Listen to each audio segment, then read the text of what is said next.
Donc on va commencer avec le premier thème.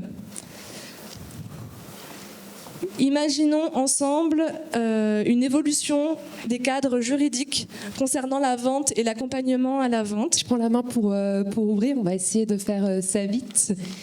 Sur le cadre juridique, donc pour le faire évoluer, on avait un premier point qui était de reconnaître le métier d'herboriste déjà.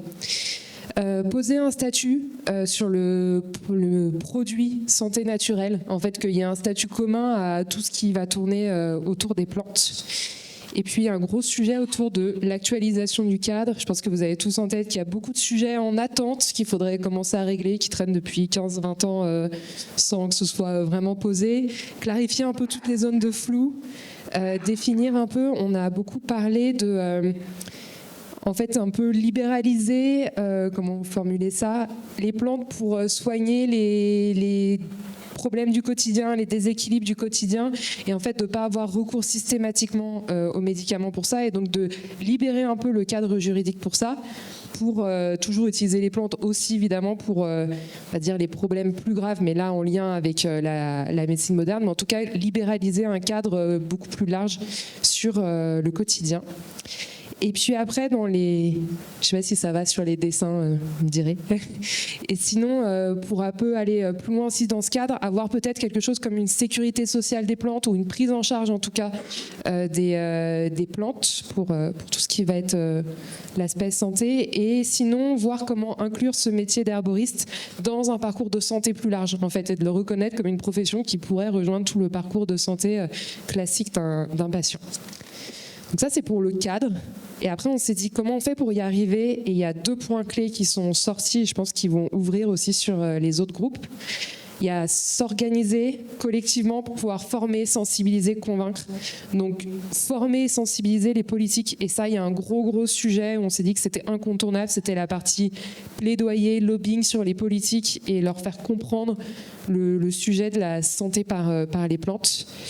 Former les professionnels de santé, pareil, tous les professionnels de santé, et puis former les particuliers, augmenter cette notion d'éducation à l'automédication, à la prévention, avoir un appui de l'État aussi pour donner confiance sur, oui, cette profession, elle est reconnue, il y a un cadre, c'est posé, et vous pouvez avoir confiance dans la santé par les plantes. Donc ce gros sujet de la formation, et un autre sujet sur augmenter la recherche avec plus de cas cliniques, plus de démonstration de l'impact et les outils d'aide à la décision, voilà, pour aider cette recherche et apporter des éléments quelque part de preuve qui semblent être aussi un point de blocage parfois pour poser ce cadre. Voilà, je ne sais pas si des gens dans le groupe veulent compléter. Ouais, merci.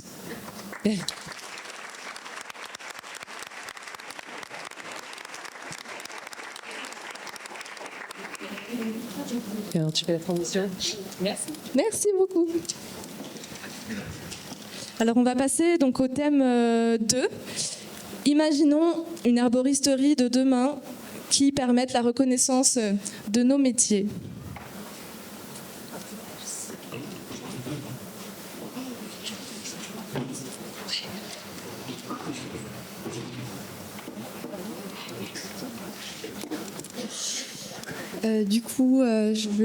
Je m'appelle Amélie, donc je vais faire un peu de tête parce que j'ai laissé toutes mes notes et bon, on va résumer au mieux. Ça rejoint un petit peu ce qui a été dit. Donc, en fait, nous, ce qu'on pensait, c'était que se faire reconnaître, finalement, c'est aussi, du coup, se sensibiliser le public. Et du coup, que si une majorité du grand public, finalement, adhérait à notre cause, il y aurait une réaction au niveau politique. Donc pour ça, on avait pensé de créer une seule entité qui regroupe tous les métiers des plantes et de santé naturelle. pour que justement faciliter l'accès à l'information, à ce qui a été mis en place finalement avec la carte, mais vraiment faciliter l'accès à la connaissance et où se trouvent les producteurs, les praticiens en herboristerie, les herboristeries et tout ça, pour le public. Et du coup, faire une fédération de tous les métiers que quand on a des revendications, il y a une entité qui s'adresse aux politiques et du coup pour avoir justement cet effet de masse et ce poids. Et ce qu'on mettait aussi en avant, c'est de rendre acteurs le grand public et pas... les rendre vraiment acteurs. On avait proposé peut-être une adhésion pour qu'ils se sentent un petit peu plus concernés. Ensuite, on avait évoqué également un lobbying citoyen, toujours dans le sens de se faire reconnaître par la population avant de se faire reconnaître par les politiques. Donc la reconnaissance de la population en découlera une reconnaissance politique du coup. Et on avait également pensé à accéder à la reconnaissance des métiers des plantes, non pas par le biais de la santé, mais plutôt par le biais de l'artisanat. Essayer d'avoir une autre porte d'entrée, en fait, pour se faire reconnaître. Voilà, est-ce que quelqu'un de mon groupe quelqu'un veut rajouter quelque chose? Émilie ? Et on avait aussi parlé que tout ça se fera par la désobéissance finalement.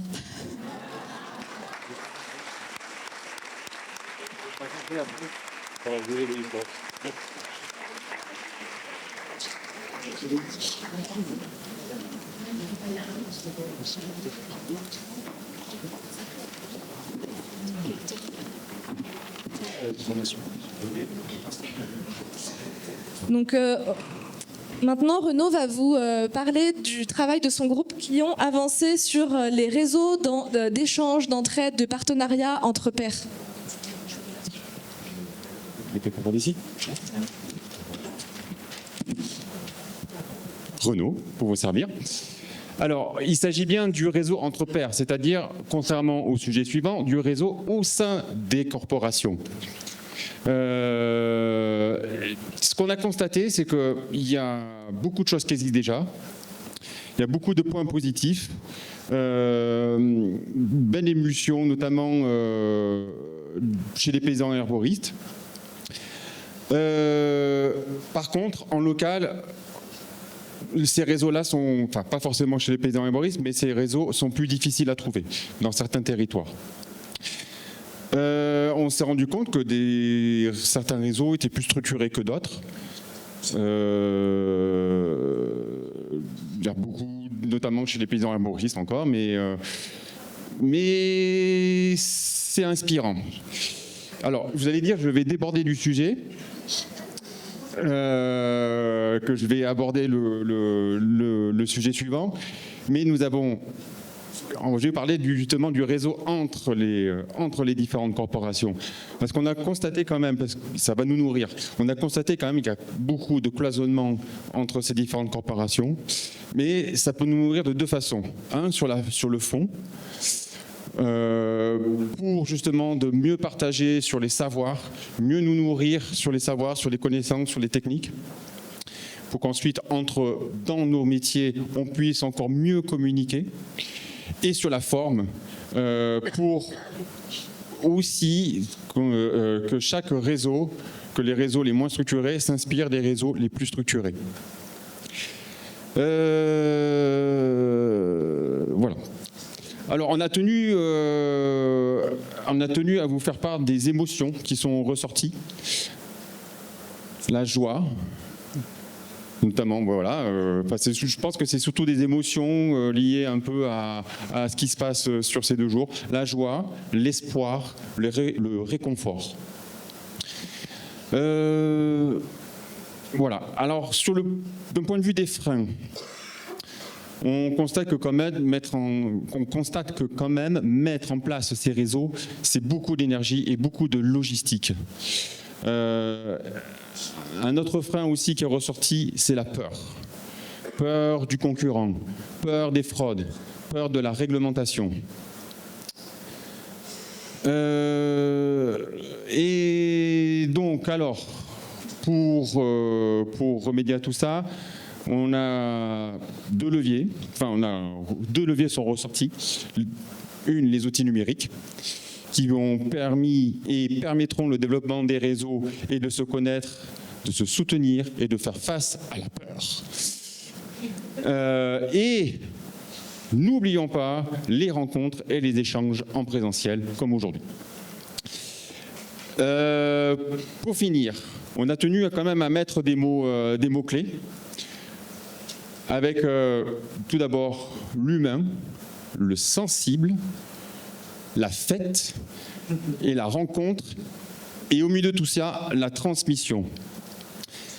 Et je dirais, et encore pour finir, une fin en feu d'artifice, on va dire. On a vu, il y a eu 2 images, c'est même 2 événements. Un qui a eu existé, c'est ça, que quelqu'un souhaiterait remettre en place, et un autre qui existe aussi. Le premier, c'est le jour du tilleul, où c'est un jour où on se rencontre. Et un autre qui se passe en Angleterre, c'est l'Herbal Fest. Ça, c'est la dimension internationale qui vient vers nous. Est-ce qu'il y a des questions, des compléments par rapport à ce que j'ai dit ou L'Herbal Fest, c'est la fête de l'herbe en Angleterre.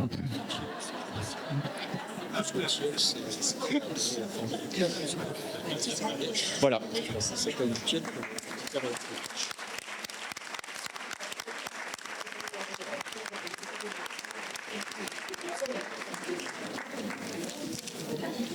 Et donc je vais appeler le groupe qui a travaillé sur un sujet proche, mais là on parle de structuration, de réseau, de partenariat, d'échange, d'entraide entre métiers au pluriel. Qui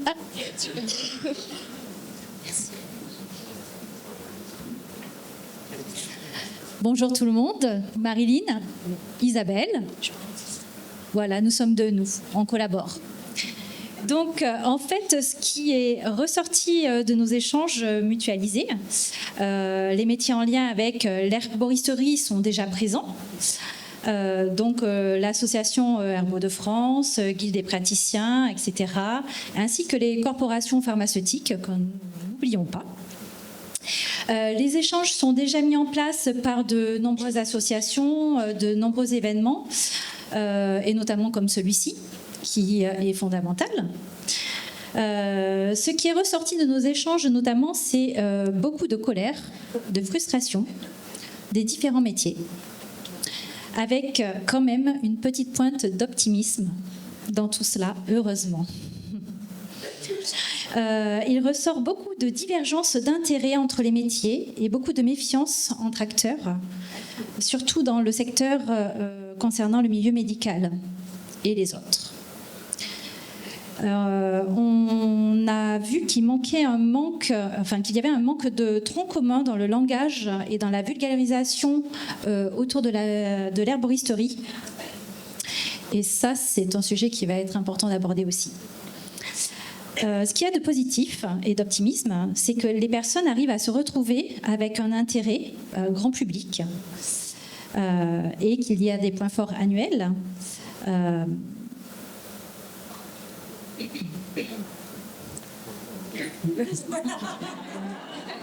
Je n'ai pas compris ce que j'ai écrit en fait. Une ouverture des pouvoirs publics. Il y a donc une ouverture des pouvoirs publics pour accompagner et soutenir les métiers liés aux plantes. Et nos suggestions communes de groupe ont été donc de cartographier les métiers sur le plan national, mais c'est déjà mis en place, de ce que l'on vient de voir. De créer des moments d'interconnaissance, comme aujourd'hui, pour faire plus de cohésion. De créer des fédérations intermétiers en local, faire des coopératives d'intérêt collectif locales qui respectent l'herboristerie paysanne. Donc cela peut être des outils de connaissance et de mutualisation qui seraient intéressants à mettre en place aussi. Donc la finalité, c'était comment créer la légitimité commune d'une filière pro aux côtés des corporations médicales. Eh bien, je vous invite en 2026 au sujet de l'herboristerie de demain. Je vous invite à mener ce prochain sujet. Voilà.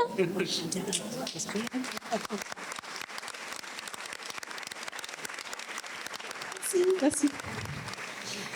Je vais appeler le ou la rapporteur du groupe qui s'est penché sur les défis environnementaux auxquels font face nos producteurs, productrices, cueilleurs, cueilleuses et d'ailleurs tous les métiers.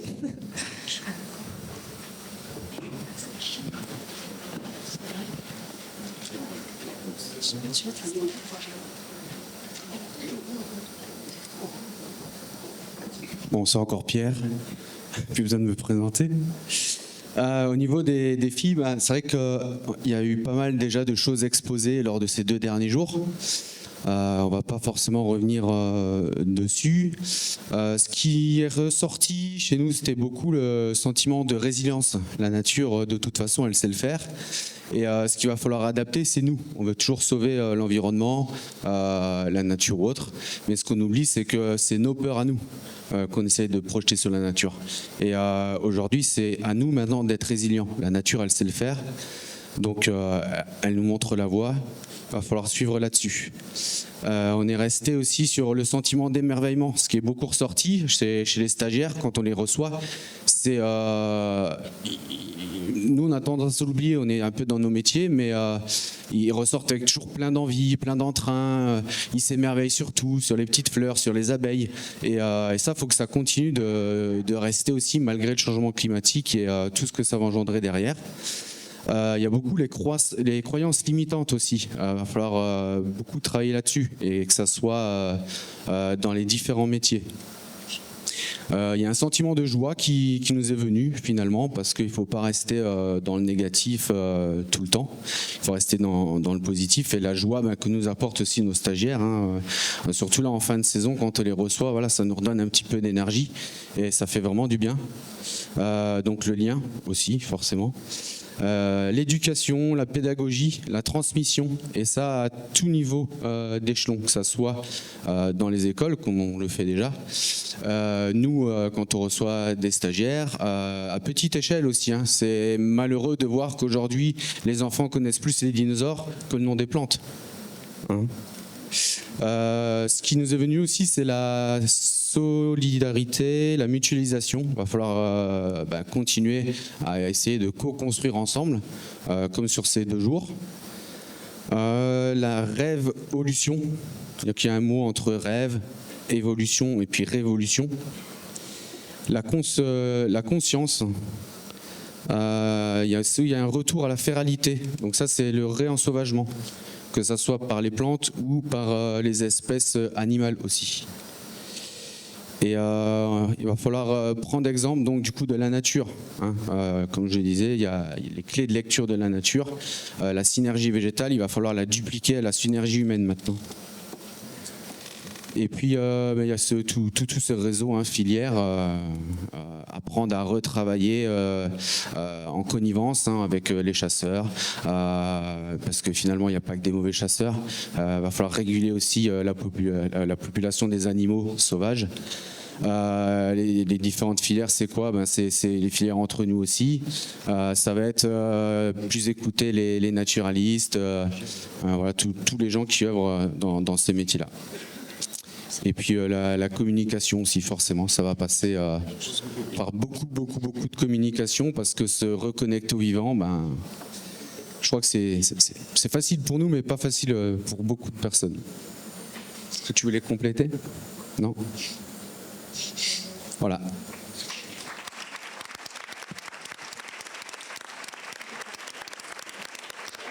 Merci. Et donc on va accueillir Valérie qui va nous parler de l'herboristerie de demain qui s'inscrirait dans une complémentarité avec le système de santé. Donc nous, on a commencé par faire le constat, on a fini en conclusion par faire le constat d'une forte demande par la clientèle pour les plantes médicinales. Donc ce qui inclut les informations, le conseil, le suivi à développer. De développer aussi l'accessibilité aux plantes de qualité pour qu'il y ait une prise de conscience. Développer la filière herboristerie complémentaire donc avec le système de santé conventionnel. Développer également la reconnaissance de nos pratiques, de notre métier, de nos valeurs. Travailler, faire le lien avec tous les acteurs de la santé. Vaste sujet. Développer des liens locaux, beaucoup travailler en local, avec des événements, des rencontres, des animations, aller à la rencontre de tous les praticiens de santé, quels qu'ils soient. Au niveau local, c'est plus facile que d'essayer de commencer par le haut, peut-être. Partager nos valeurs, la joie, l'espoir aussi. Et le respect du vivant, que l'on défend, avec nos petites fermes, notre façon de vivre, en fait. Rendre visibles les actions militantes. Valoriser la qualité, le savoir-faire, l'accessibilité des fermes, proximité directe, on est souvent en contact direct, et de faire des échanges avec la ville pour voir comment ils vivent, voir comment on travaille, comment on respecte notre environnement. Rendre visible, donc ça aussi c'est pour l'approvisionnement. Mieux intégrer l'usager dans le parcours de l'herboristerie, donc en fait d'avoir des retours de nos clients, c'est eux qui parlent le mieux de nous en fait, et convaincre les mutuelles pour essayer d'avoir un remboursement ou un forfait comme ça se fait avec l'ostéopathie. Voilà.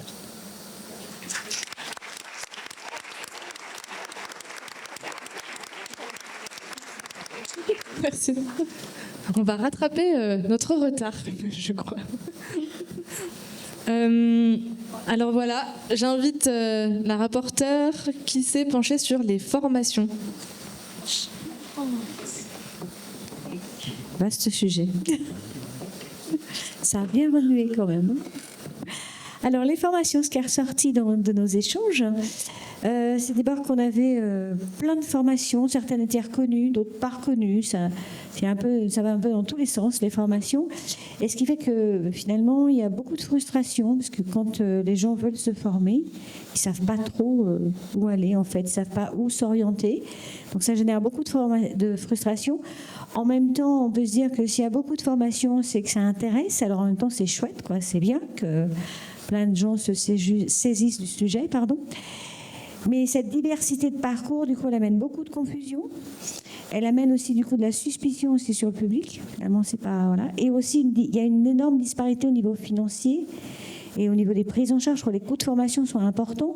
Donc, on revient un petit peu sur la frustration du départ parce que, du coup, certains ne peuvent pas se former parce que c'est trop cher. C'est pas possible, en fait. Donc ça, c'est une première chose. Cette situation, par rapport à tous les gens qui veulent se former, du coup, ils ont un peu l'impression que c'est un parcours du combattant, quoi, quand on veut se former autour de l'herboristerie. Parce qu'on ne sait pas, il y a plein de choses. Donc ça fait peur aussi, parce que finalement, il y a un coût sur ces formations. Ils disent, est-ce que ça vaut le coup que j'investisse là et que je n'ai pas de métier derrière, pas de job ? Est-ce que cette formation est la bonne formation ? Donc voilà, ça génère aussi beaucoup de peur et du coup de l'injustice aussi du fait des coûts des formations, parce qu'on s'aperçoit que les formations reconnues et valables, il y a quand même un budget et il n'y a pas toujours des prises en charge possibles, du moins pas sur toutes, donc c'est compliqué. Donc ça génère aussi un sentiment d'injustice important sur quelque chose qui est en montée croissante et en fait finalement en face on a du mal à investir. Donc ça remet un petit peu en cause cet ensemble, ce mélange comme ça remet un petit peu en cause la place de l'herboristerie vraiment au sein de notre société. Et ça ne rend pas les choses simples. Donc, ce qui était ressorti aussi, c'était qu'il était important, justement, pour arriver un peu à faire le tri, à faire un peu de ménage autour de tout ça, on revenait un petit peu sur cette connexion qui est sortie d'ailleurs sur d'autres thèmes, la connexion entre les différents corps de métier pour mieux faire passer l'information et, si je puis faire un raccourci, se mettre tous d'accord, en fait, sur quelque chose de concret. Et ce qui est ressorti aussi, c'est que du coup, ce qui serait intéressant, c'est que finalement, chaque corps de métier, puisqu'on a plein de corps de métier différents, que chaque corps de métier soit bien représenté dans les formations proposées. Ça permettrait de créer dès le départ de l'interactivité entre les différentes professions. Et du coup, ça permettrait d'être un peu plus clairvoyant pour les élèves futurs, de savoir où ils vont, en fait, comment ils cheminent par rapport à cet horizon qui est assez vaste et du coup assez mélangé. Et une deuxième chose aussi, c'est que finalement, le côté du lien est ressorti de façon importante. Certains ont fait ressortir que le fait il y a ces formations et après les formations, comment ça se passe. Et comme on n'a pas de lien entre toutes nos professions, finalement, ou très peu de liens, ou pas assez de liens, en fait, même ceux qui sont formés, des fois, sont un petit peu perdus dans ces confusions et cette offre qui est très diversifiée, finalement. Voilà. Je ne sais pas si j'ai bien fait la synthèse de la réflexion. Si quelqu'un veut rajouter quelque chose, c'est bon ?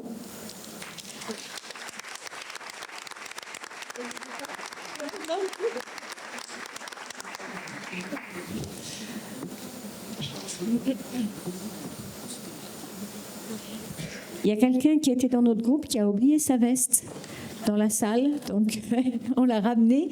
Donc elle est devant vers moi s'ils veulent la récupérer. Voilà. Voilà, et donc j'appelle le groupe qui s'est penché sur l'amélioration de la visibilité de nos métiers auprès du public, du grand public et des politiques. Merci. Alors, je m'appelle Fanny, j'ai pas du tout l'habitude de parler dans un micro, donc dites-moi si ça va. Ah, ok. Alors nous, on est parti d'un constat où finalement, il y a quand même une visibilité améliorée depuis ces dernières années de nos métiers, que ce soit en termes de présence dans les marchés, donc du coup en lien avec le public, dans les foires aussi, mais aussi des événements comme celui-ci. Et du coup, on peut rencontrer d'autres professionnels et faire du lien entre les professions. Malgré tout, il y a quand même beaucoup d'ambivalence dans les ressentis qu'on a explorés par rapport à la visibilité de nos métiers. D'un côté, il y avait de la colère, de la frustration, beaucoup de peur aussi. Et de l'autre, il y a quand même du désir, de l'espoir, de la confiance, de l'optimisme. Et il y a aussi cette idée de ténacité et de gratitude envers le processus, quelque part. On a identifié différents points de vigilance quand même, parce qu'il y a cette peur de la récupération de toutes ces avancées par les politiques, mais aussi par le système capitaliste, que en fait, on l'a vu déjà dans d'autres domaines, de ce truc où il y a des choses qui se fédèrent, qui se créent, et puis après c'est récupéré à des fins... Voilà, capitaliste. Du coup aussi cette peur face à la perte d'authenticité dans le discours qui serait transmis au public et aussi dans les pratiques qui pourrait y avoir. Et avec aussi ce fait que plus les métiers seraient visibles et le piège du cadre et de la réglementation trop stricte qui nous empêcherait du coup de garder notre liberté et encore une fois notre authenticité qui est aussi dans le savoir-faire de chacun et chacune. Et donc de perdre l'essence de l'herboristerie finalement. Aussi cette crainte que s'il y avait plus de visibilité, il y aurait peut-être de la jalousie et de la décrédibilisation des petites structures et des produits plus artisanaux. Et la peur de la surconsommation des produits et du coup attention à la ressource quoi. En même temps, on voit que l'herboristerie, donc en lien avec la nature, est aussi au cœur de beaucoup de discussions, ce lien à la nature et qu'est-ce qu'on en fait, le vivant. Et donc, ça aide à inscrire les métiers de l'herboristerie dans notre société. Et notamment avec de plus en plus de communication entre les différents métiers, aussi dans les fédérations, donc les syndicats, les groupements qui se sont constitués, et quand même les politiques qui sont venus, par exemple, lors de ces rencontres. Il y a quand même aussi un fort retour de l'intérêt des plantes au niveau du public, et l'inscription du titre de paysanne herboriste au RNCP est aussi un grand espoir quand même dans cette visibilité-là. Et l'augmentation aussi de la documentation disponible qui donne plus de crédibilité pour les plantes et pour nos pratiques.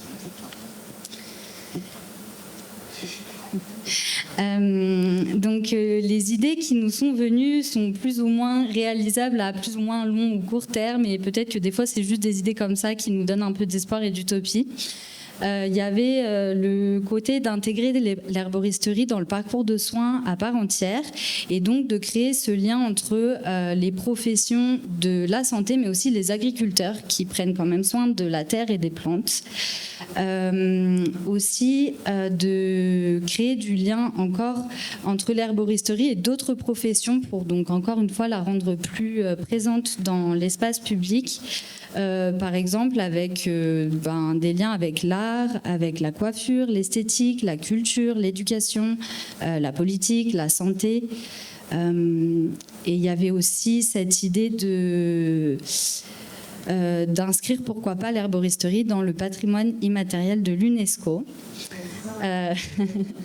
Mais aussi de libérer la liste A, de rembourser les soins par les plantes, par la Sécu, de favoriser l'accès aux terres agricoles pour les producteurs et productrices qui voudraient s'installer, et d'inscrire des cours d'herboristerie et ou botanique dans les parcours scolaires. Donc ça, je crois que ça avait été déjà dit. Voilà, je ne sais pas si d'autres veulent ajouter quelque chose de mon groupe. Ouais.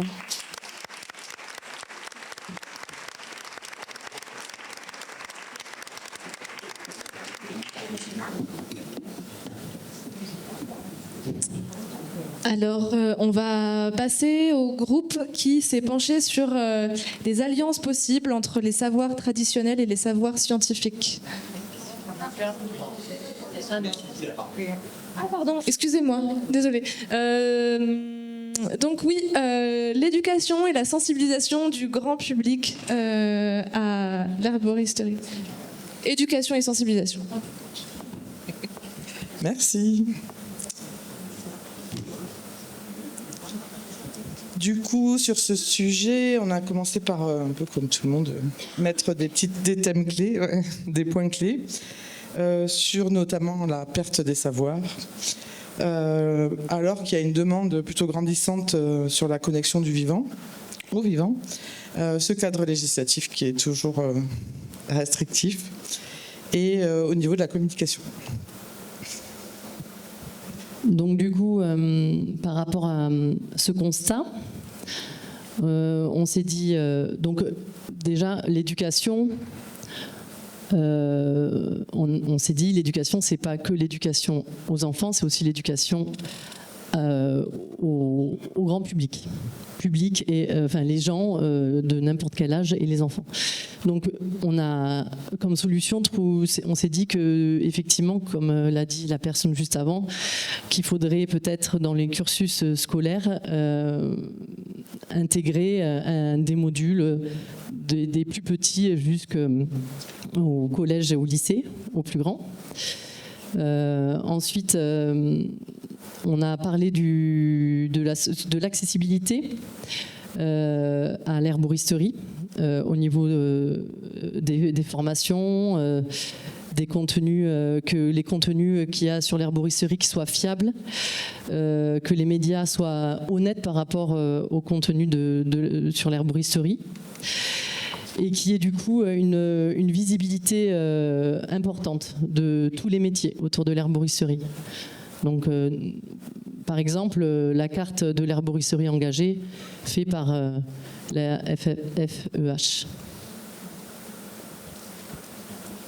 On est aussi évidemment dans ce thème-là sur la transmission. La transmission, c'est donc la transmission aux enfants, la transmission du savoir, mais en intergénérationnel aussi.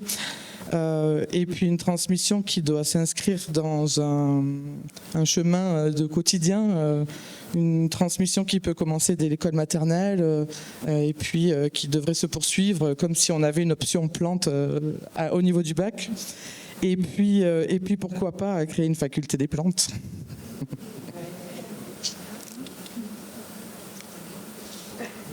Donc les solutions sont aussi au niveau des regroupements interdisciplinaires, interprofessionnels, intergénérationnels. On pense à l'éducation populaire aussi, qui sont menées par beaucoup d'associations locales. Et des outils qui sont déjà en place, comme les PAT, les plans alimentaires territoriaux, qui sont du coup menés par les citoyens, les communautés de communes, les mairies et les acteurs des territoires comme les agriculteurs.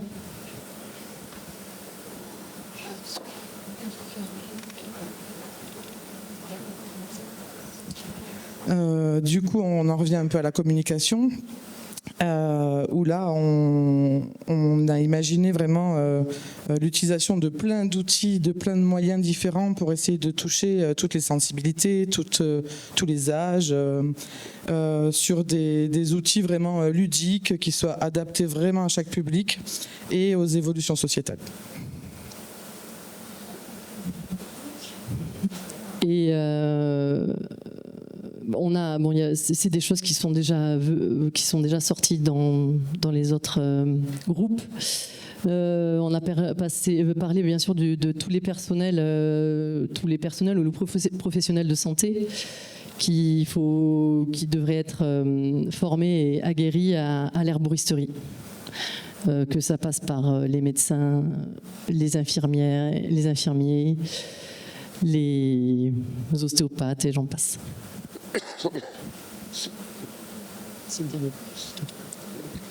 Et donc en dernier point, mais qui regroupe tout ce qu'on vient déjà un peu de dire, mais qui est une vraie valorisation de la plante, pas seulement dans le côté médicinal, comme on l'évoque ici, mais sur l'utilisation de la plante dans tous ses états. On est vraiment déconnecté du végétal et on a plein de choses à faire avec encore. Donc dans tous ces états, c'est-à-dire alimentaire, médicinal, vestimentaire, du bâtiment, et voilà, se reconnecter à la plante. Plus globalement. Et alors les filles, est-ce qu'on a tout dit? Et le garçon qui est avec nous? Voilà.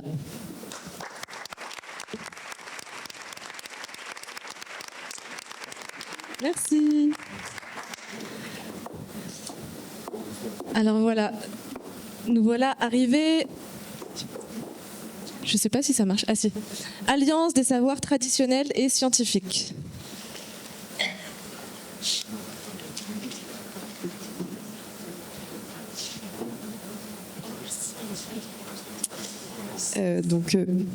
Oui. Alors moi c'est Kelly, donc on a travaillé en groupe sur l'herboristerie en alliant savoir traditionnel et savoir scientifique. Donc ce qui est ressorti, c'est surtout un gros point de vigilance. Il y avait beaucoup de peur dans le groupe que la science prenne le dessus sur la tradition et qu'on oublie la tradition. Mais en fait, il est aussi remonté que la tradition, c'était c'était de la science, mais la science par l'expérimentation. Et que si les plantes avaient traversé les âges, c'est que cette expérimentation, elle avait donné des résultats, ou du moins on avait enlevé les plantes qui avaient donné les mauvais résultats.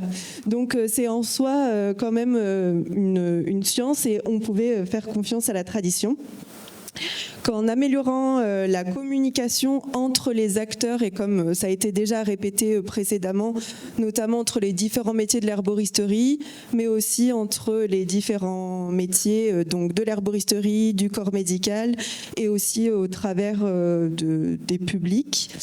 Donc en améliorant cette communication, on allait pouvoir faire des meilleurs liens avec un réseau, et surtout en passant par un circuit court, on allait vraiment pouvoir allier ce savoir traditionnel et scientifique en passant voilà, du producteur à l'herboristerie, aux praticiens, et en faisant, voilà, en passant très court.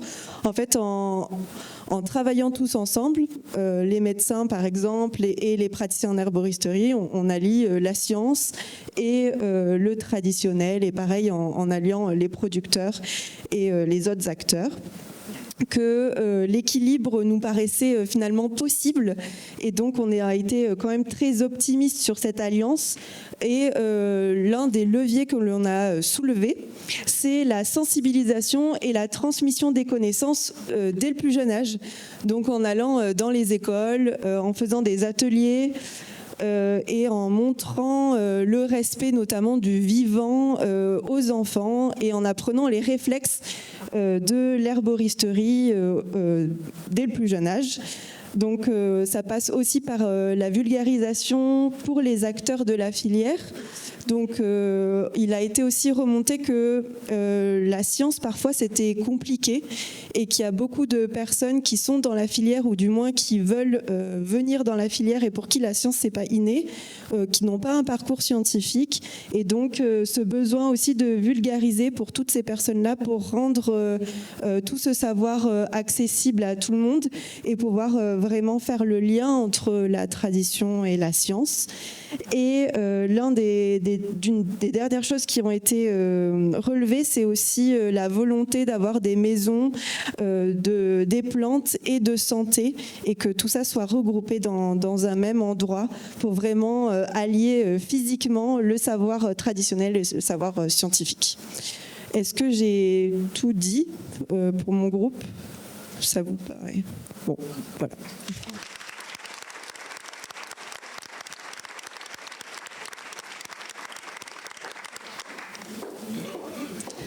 Et donc on va accueillir le dernier groupe qui s'est penché sur la question de la rémunération. Comment permettre une juste rémunération de nos métiers de l'herboristerie?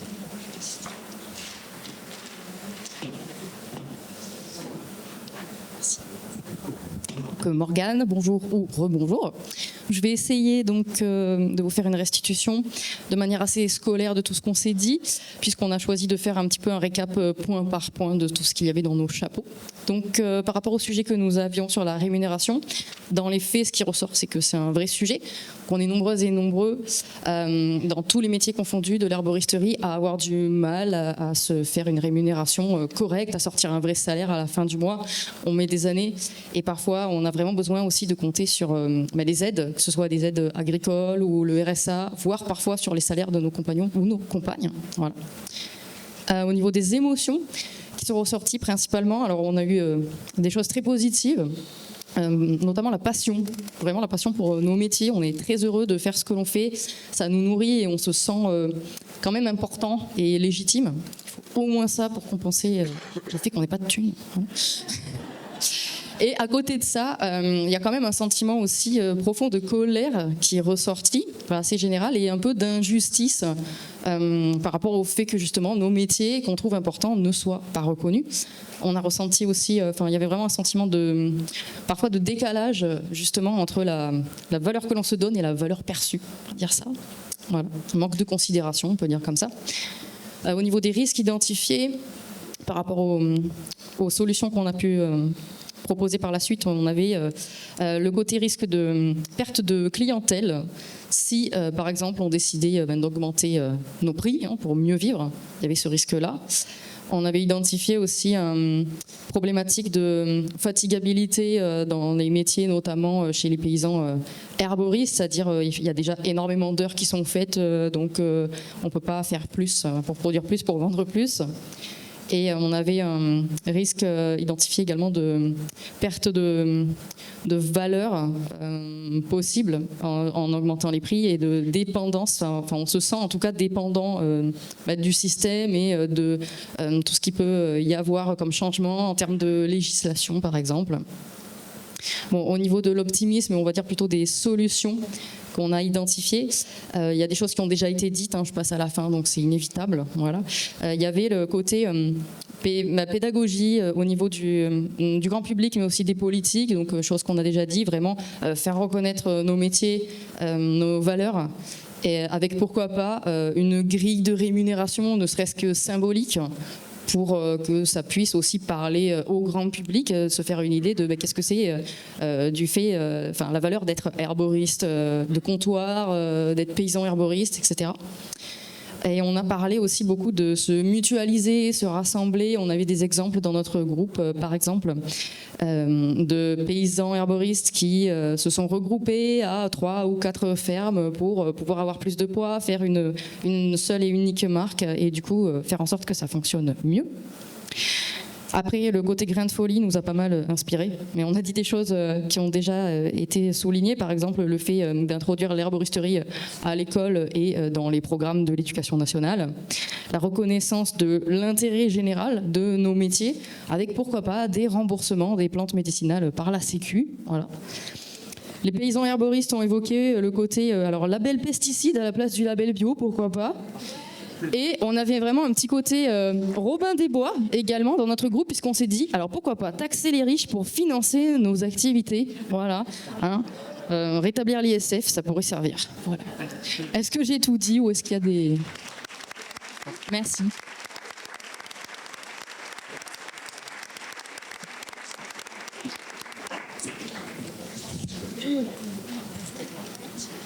Alors, je vais me tourner maintenant du côté de nos grands témoins.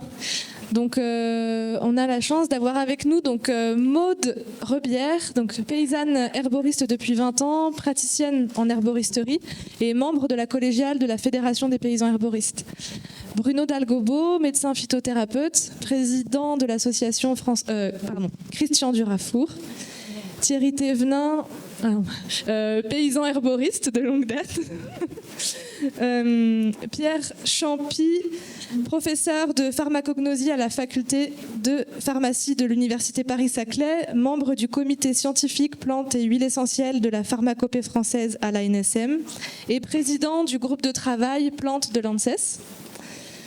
Juliette Valec travaille depuis 15 ans dans le milieu des plantes médicinales, aujourd'hui formatrice, coordinatrice du titre paysan herboriste à Nyons, herboriste de comptoir, cofondatrice de l'Association des herboristeries de France, et tu vas ouvrir au printemps 2026 ton herboristerie à Nyons. Bravo!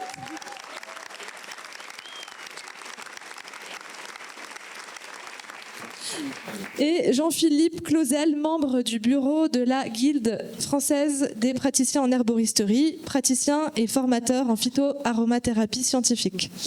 Merci d'être là. Et donc, je vous pose la question, compte tenu de tout ce que vous avez entendu dans ces restitutions, qu'est-ce que ça vous évoque ? Ah oui, et on a une demi-heure pour ce temps avec vous.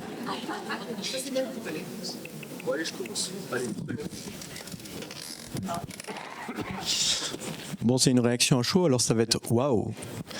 Ce que je retiens, c'est que ce qui a été dit, et c'est un mot qu'on a entendu qu'aux restitutions, c'est le mot résilience, et en fait, il est super important. Parce que ce qu'on a vu au travers de cette journée, c'est que la filière, elle est super résiliente. C'est-à-dire qu'on a supprimé le cadre dans lequel on exerçait le métier de l'herboristerie en 1941. Et aujourd'hui, on est là. Et ça peut repartir parce que la filière a été super résiliente. On identifie assez bien en fait les parties qu'elle contient, c'est-à-dire la production, le conseil, la vente et puis en transversal la formation. Et c'est vrai que au travers de tous ces connexions qui se font entre ces différentes compétences, eh bien il y a vraiment cet espoir qui renaît malgré tout ce qui a été dit, parce que plusieurs fois le mot colère et injustice sont ressortis de ces restitutions. Eh bien, aujourd'hui, cette colère et cette injustice, eh bien, elle laisse place à un espoir qui est réaliste, qui n'est pas utopiste. On a vraiment l'impression que quelque chose est en train de se mettre en place. Et ça, c'est ma première réaction à chaud. Voilà.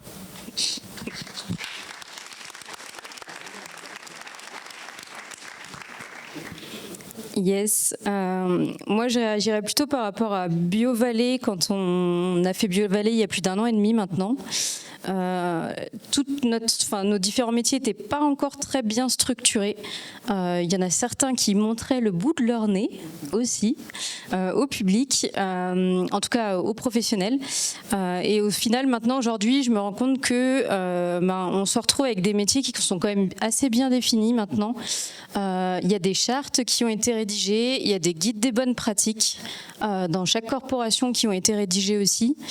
Donc tout ça, mine de rien, on a quand même vachement bien avancé depuis 1 an et demi aussi. Enfin, je parle par rapport à BioVallée. Et puis aujourd'hui encore, on se réunit, on a vachement bien avancé pendant ces 2 jours. Enfin, en tout cas, moi, ça m'a super ému de voir tout ce mouvement entre nous, toutes ces belles énergies, de voir que, mine de rien, on était quand même sur la même longueur d'onde et entre les différents métiers autour de l'herboristerie. Et finalement, je me rends compte aujourd'hui que ce qui me manque, en tout cas à moi, c'est la relation avec le client. Et puis en plus en tant que futur herbo de comptoir, mais je me rends compte que typiquement par exemple même ma petite maman ou ma grand-mère ne sait pas ce que je fais exactement, enfin elle comprend pas très bien. Quand je dis aux gens que je vais ouvrir une herboristerie, ils sont là en mode mais tu vas produire, enfin c'est finalement dans la tête des gens c'est pas encore bien inscrit nos différents métiers, donc on a très bien avancé entre nous, il faut continuer d'avancer dans ce sens. Et puis maintenant, vraiment, on vous l'avait dit, essayer de sensibiliser la population depuis le plus jeune âge, c'est super important. Comme tous ces usages traditionnels se sont, mine de rien, assez perdus. Donc travailler dans ce sens, ça me paraît quand même être un très bon point de départ et c'est une action qu'on peut mener dès demain finalement. Et puis grâce à la carte de l'herboristerie engagée aussi, c'est mine de rien une très chouette création. Bravo à nous tous pour ça. Parce que dès demain, on va pouvoir commencer à communiquer avec le grand public sur toutes ces avancées, sur tous nos métiers. Ça va vraiment permettre aux futurs clients, à la population de voir un peu que tout ça, ça commence à se définir, de se structurer.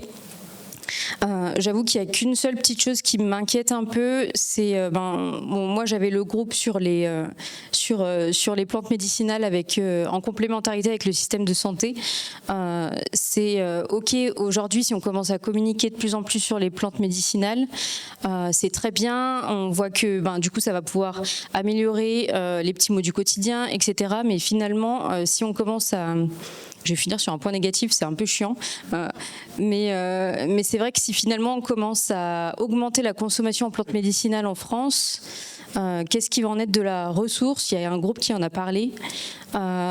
Donc communiquer oui, mais jusqu'à quel point et surtout comment au final? Comment communiquer auprès du grand public sur l'utilisation des plantes médicinales aujourd'hui et demain? Voilà, c'est ouverture. Merci.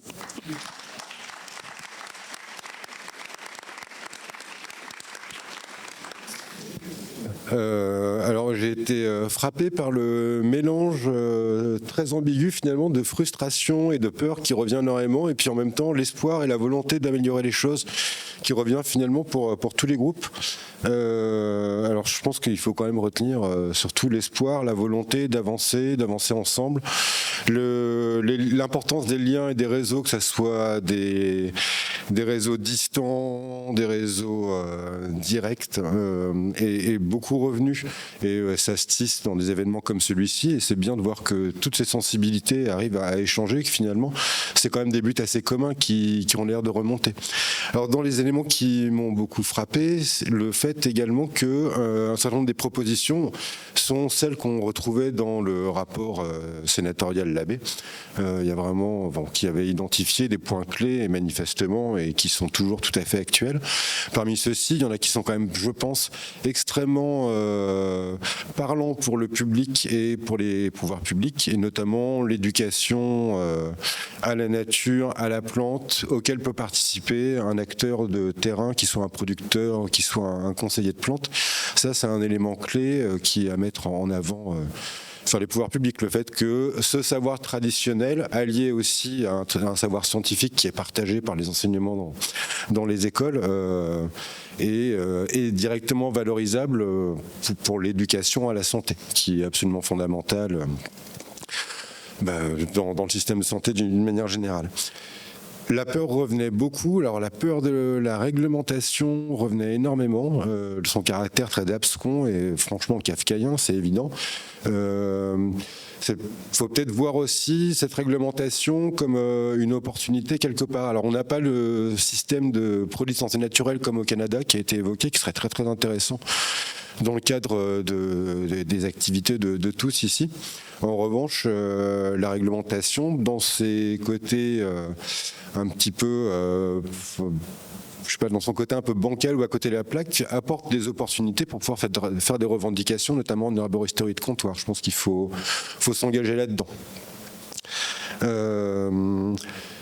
Un autre élément que j'ai bien aimé, c'était la notion de faculté des sciences, des plantes, pardon, et là je souscris tout à fait. Ça serait bien d'avoir des espaces dédiés à la recherche et à l'enseignement et ouverts à la société autour véritablement de la plante médicinale et de la plante utile, et qui permettent justement de rassembler ces différentes aspirations, de la progression, de la mise à disposition des savoirs pour l'ensemble de la société, de la recherche, que ce soit de la recherche en sciences humaines ou en sciences sociales. Donc là, on est peut-être dans le domaine de l'utopie, mais c'est un élément que j'aimerais bien voir défendu et qui a été évoqué également dans le rapport Labbé, en l'occurrence. En tout cas, ces restitutions, c'était enthousiasmant, tout comme ces journées. Il y a beaucoup de choses à faire ensemble. Il faut se rencontrer le plus souvent possible. En fait, ça fait beaucoup de bien et ça fait avancer tout le monde par ces réseaux qu'on crée déjà entre nous, quoi.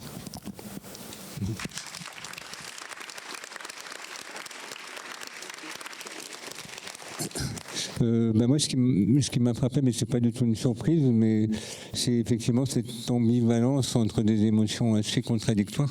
Et c'est un peu normal, parce que je trouve que les plantes, c'est comme ça, on est vraiment, l'approche qu'on a avec les plantes, c'est un mélange de méfiance et de confiance, d'attraction et de peur. Donc c'est tout à fait logique. Et ça prouve et c'est ressorti plusieurs fois, qu'on est dans l'humain, qu'on est dans le sensible. Donc ça, c'est vraiment quelque chose qui est important et qui est peut-être plus compliqué, mais qu'en même temps qui est un garde-fou. Et si on arrive à mettre ça en avant, à conserver ça, je pense que c'est justement la manière de ne pas être récupérable, d'être désirrécupérable. Et je crois qu'il faut qu'on reste désirrécupérable, parce qu'effectivement, on avance vers une reconnaissance, on peut imaginer peut-être un point d'une santé naturelle. Ça a été évoqué l'idée, par exemple, du remboursement des plantes. Tout ça, plus ça va être formalisé et cadré, plus ça va être aussi l'occasion d'attirer des requins, quoi. Les gros requins qui, pour l'instant, n'ont pas envie d'investir dans quelque chose qui est empirique, qui est assez flou, qui est assez insécure au point de vue juridique. Et donc ça, pour un gros industriel, c'est pas un terrain qui peut amener du profit, parce que on est dans le bien commun, on est dans l'empirique, on est dans le sensible. Donc je pense que c'est quelque chose qu'il faut qu'on arrive à garder. Alors bien sûr, c'est vrai que c'est difficile à concilier avec la société actuelle, qui est plutôt tendance à vouloir être très sécuritaire et très dans le contrôle et très justement d'éliminer le sensible et nous amener vers des choses qui sont dans l'ordre de l'automatique, de la robotisation, du numérique, enfin l'IA et tout le bazar, vous connaissez ça comme moi.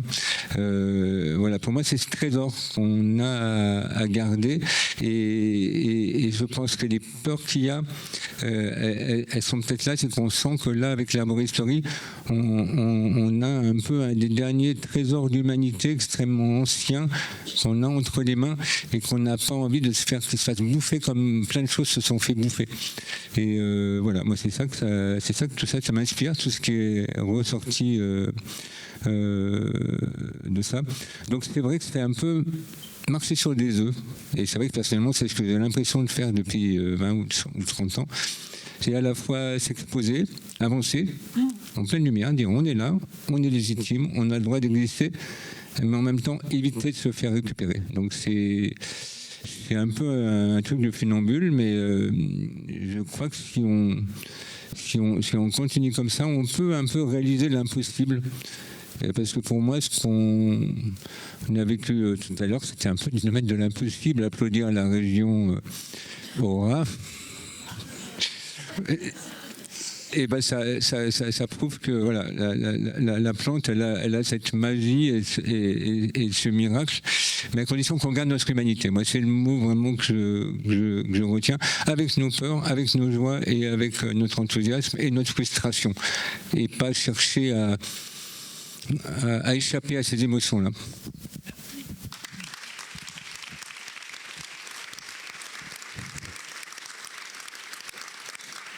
Moi, je suis tout à fait d'accord avec ce que tu viens de dire. Et puis, je voudrais rajouter une chose, c'est-à-dire que moi, l'impression que j'ai eue, c'est effectivement, il y a plein d'espoir, de contact, de promesses de contact, de promesses de projet, de promesses envisager l'avenir autrement que ce qu'est l'actualité actuellement. Et ça m'a repositionné, parce que moi, je suis plutôt sensible à ça dans ma position de soignant. Et je me suis dit, mais plutôt que de regarder ce qui m'oppose en tant que médecin à un herboriste, qu'est-ce qui m'unit ? Enfin, en tout cas, quel est le point commun entre moi et un herboriste ? Et en fait, ce qui m'unit, elle est dans la définition de l'herboriste, puisque c'est quelqu'un qui a une passion, la plante médicinale, mise au service d'une autre passion, une passion pour l'humain, pour le contact. Parce que la plante, on va la conseiller, mais on ne la conseille pas sans précision par rapport à l'autre. On va essayer de rentrer un petit peu dans la vie de l'autre, de le connaître, pour pouvoir lui conseiller la plante au mieux possible. Et donc, cette passion, en fait, c'est peut-être un remède contre les peurs, parce que les peurs qui vont nous éviter d'avoir peur de nous-mêmes, d'avoir peur de nos connaissances. De toute façon, on sait qu'on ne connaît pas tout, mais aborder le conseil avec toute une confiance dans ce que l'on sait, aussi avec ce que l'on ne sait pas, mais avec tout le cœur qu'on peut y mettre dans sa connaissance de la plante médicinale, faire partager à celui que l'on conseille notre passion pour la plante médicinale, c'est aussi le rassurer, lui et nous, par la même occasion. Parce qu'à ce moment-là, on va partager les mêmes attentes autour de ce que l'on prescrit. Et donc, on est vraiment dans une position de soin. Et je pense que la définition de l'herboristerie, c'est avant tout un soin.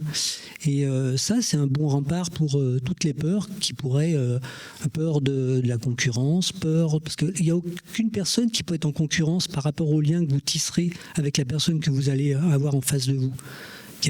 Personne ne peut vous enlever cette richesse-là. Il n'y a que vous qui avez ce lien privilégié avec cette personne. Donc la concurrence avec les autres personnes qui exercent la même chose que vous, elle n'existe pas. La concurrence avec le médecin, elle n'existe pas, puisque la personne vient vous voir vous et non pas un médecin, et elle attend de vous une réponse. Vous avez le droit de lui dire que, par exemple, vous ne pouvez pas lui rendre service. C'est aussi une honnêteté, je dirais une grande marque d'honnêteté par rapport à sa conscience, et puis aussi au prendre soin. Donc tout ça, ça ne doit pas non plus vous faire peur. Je pense que c'est avant tout deux richesses unies, l'herboristerie, qui sont unies par deux passions uniques, c'est-à-dire celle de la plante et celle de l'humain.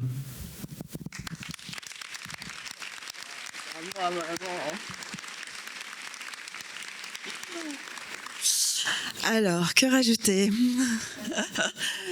Eh ben, donc moi, à chaud, comment j'ai réagi à ce que vous avez partagé?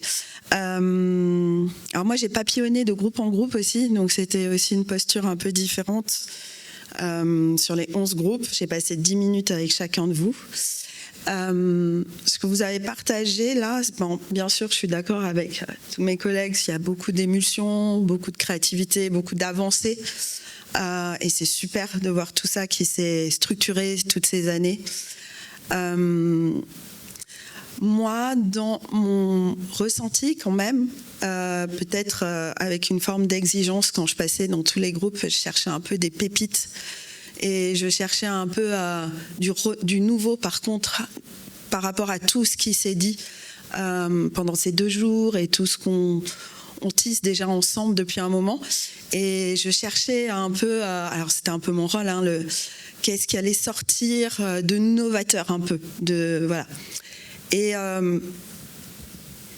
je pense que j'aurais été dans votre posture, je me serais aussi retrouvée prise dans des formes un peu de schémas déjà un peu existants. Et mais ce que je voulais dire, c'est que moi j'ai senti aussi quelque chose d'un peu linéaire et qui manquait de vivant. Et je rejoins par là certains dires dans le fait que moi je pense que j'ai pas assez entendu parler d'émotions et d'émotions plus assumées. Il y avait quelque chose un peu scolaire. Alors le temps c'est aucun jugement, très court, voilà, mais j'aurais aimé moins de linéaire, plus de. Alors peut-être j'étais pas au bon chapeau de la créativité, de la folie au bon moment, et c'était rapide et tout, mais c'est vrai qu'il y a un seul groupe où j'ai entendu parler du vivant, du lien plus à la plante, à l'humain, aux deux, et ça m'a fait penser que je me suis dit on a tous besoin peut-être aussi des fois d'être plus dans nos corps et moins dans notre tête.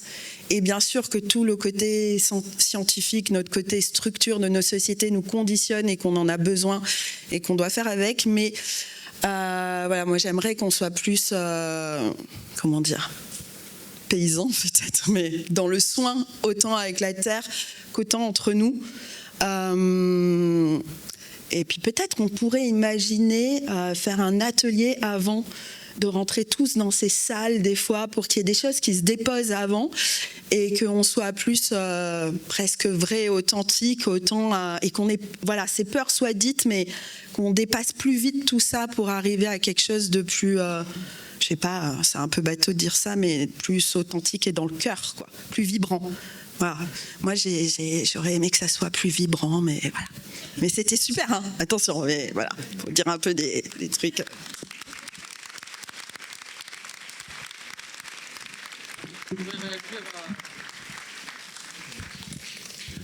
En fait, j'aimerais réagir sur la notion de peur dont on a entendu parler et de concurrence. À la Guilde, on fait des cafés praticiens où les praticiens peuvent échanger sur ce qu'ils vivent. Et on voit que c'est pas du tout la peur de la concurrence qui vient, c'est plutôt la solidarité. Il y a de l'entraide et ça c'est vraiment fort, c'est vraiment une vraie force qui se crée. On s'échange même parfois des j'allais dire patients, mais je sais pas pourquoi, mais peut-être clients. Voilà, ça doit être ça. Donc on envoie des personnes. On envoie des personnes vers des confrères parce qu'ils sont plus proches géographiquement ou qui sont plus spécialisés dans une thématique.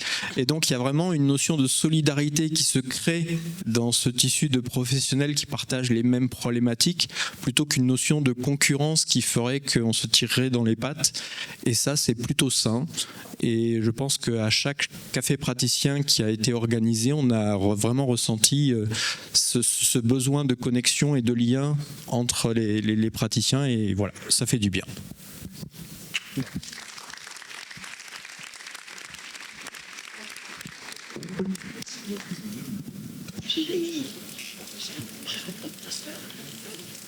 Alors, vous m'entendez? Oui. J'ai envie d'ouvrir cette discussion à la salle dès maintenant, et en incluant nos grands témoins. Est-ce qu'il y a 2 personnes qui pourraient passer les micros? Vincent, tu le fais? Et on est 2. Ah ok, super. Voilà, donc sur ce même mode de réaction, témoignage par rapport à ce que vous avez entendu.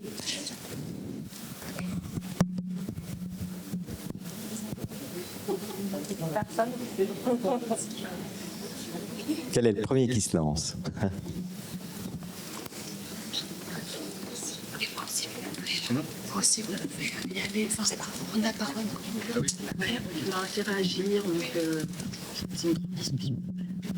Merci à tous. Donc moi je suis en porteuse de projet. Je me suis formée à l'ELPM sur l'herboristerie et pendant ma formation, j'ai aussi obtenu un BTS Gestion Protection de la Nature. où on a ces enjeux d'éducation, sensibilisation à la nature qui sont très forts.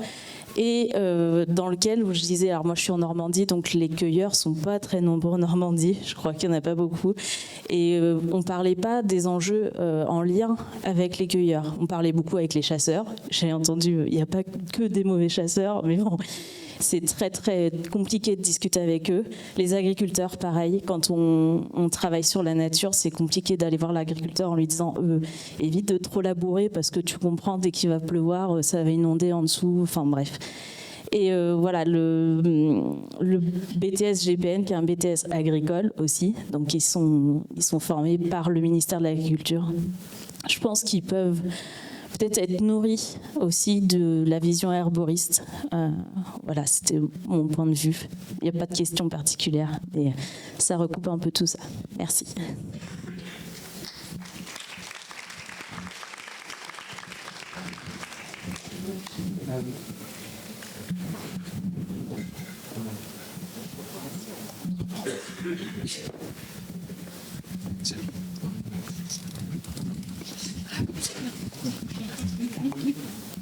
Oui, alors moi je voulais juste ajouter par rapport au côté créatif, je pense que voilà, ces 5 minutes de restitution, c'est pas évident. En fait, en 2 heures, on a eu le temps d'échanger beaucoup. Et dans mon groupe, il y avait une super idée qu'on n'a pas rapportée et que je trouvais rigolote. C'était peut-être de trouver un moyen de soigner des joueurs de foot super connus avec les plantes. Et sans doute que ça nous donnerait beaucoup de visibilité et beaucoup de reconnaissance. Voilà.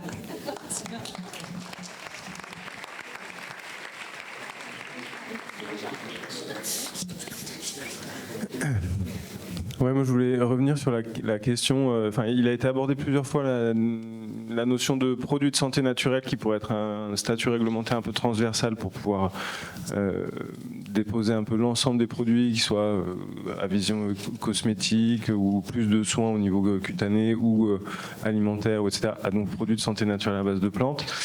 Alors, je suis pas du tout expert de cette question-là par rapport à ce qui se fait, par exemple, au Canada. Peut-être Pierre, tu pourras nous en dire un peu plus. Mais de ce que j'en ai compris, pour regarder un peu, pour penser le modèle,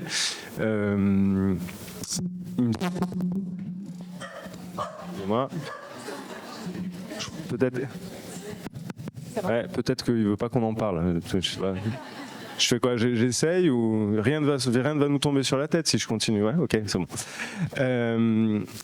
Et il me semble que pour pouvoir attribuer certaines allégations de santé à ces produits, il faut faire un dossier réglementaire et technique analytique où on argumente en fonction de la composition, des types d'extraits de plantes et en fonction de la présence de toute une liste de molécules qui est disponible dans la réglementation canadienne, et dire par exemple si j'ai X% de menthol, X% de camphre, X% de tel type de polyphénol, etc., je peux aller vers une argumentation de telle et telle allégation de santé. C'est pas trop basé sur la présence de plantes en réalité, si j'ai bien compris. Et du coup, il y a un risque.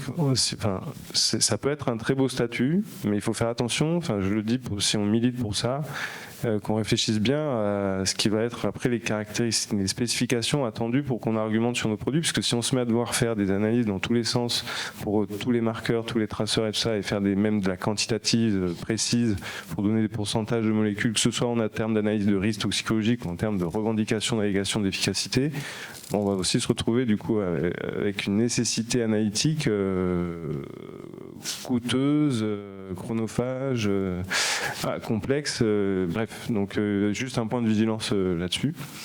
Voilà. Et après, je finis juste là-dessus, c'est moi un truc un peu personnel, mais moi je vais bientôt partir et je tenais absolument à remercier tout le monde, tous les gens qui ont mis une énergie de dingue dans cette organisation, tout le public, tous les gens avec qui on a partagé des moments. Je trouvais ce moment formidable. Voilà, je trouve ça. J'ai beaucoup de gratitude que la force des plantes soit avec nous tous et bisous quoi. Voilà.